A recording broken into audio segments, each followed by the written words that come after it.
वो एक नाजुक सी छोटी सी कांच की गुड़िया थी। वो एक नाजुक सी छोटी सी कांच की गुड़िया थी। नाजुक सी कांच की गुड़िया, बहुत ही सहेज कर रखी हुई, जिसे दुनिया के दस्तूर का कुछ भी पता नहीं था। इतनी नाजुक कि एक बार की ठोकर तक से टूटकर बिखर जाती। धीरे धीरे ही सही उसने दुनिया को समझने की कोशिश की, थोड़ी मजबूत भी बनी, हालातों से लड़ी भी, ठोकरें खाकर कई दफा संभली भी।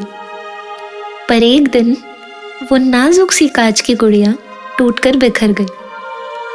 पर एक दिन वो नाजुक सी कांच की गुड़िया टूटकर बिखर गई। इसके सिवा और लिखा भी क्या होगा एक कांच की किस्मत में। उसे टूटना तो था ही, सो टूटकर बिखर गई। और पता है, एक दर्पण या कांच की गुड़िया तब तक ही सजाई जा सकती है जब तक वो टूट ना गई हो। उसके बाद तो उसकी जगह कचरे का ढेर ही होता है।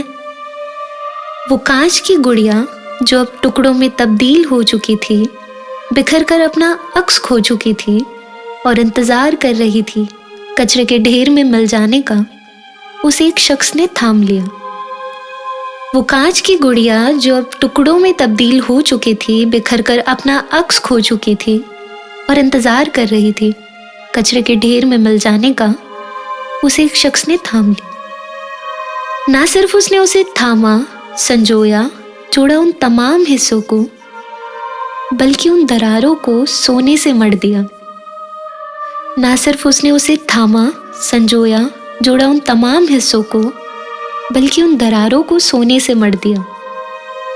और पता है, उसे ना सिर्फ वो कांच की गुड़िया फिर से जुड़ गई, खूबसूरत हो गई, बल्कि अब वो और ज्यादा नायाब और कीमती हो चुकी थी। वो नाजुक सी कांच की गुड़िया अब एक नायाब कांच की गुड़िया बन गई थी।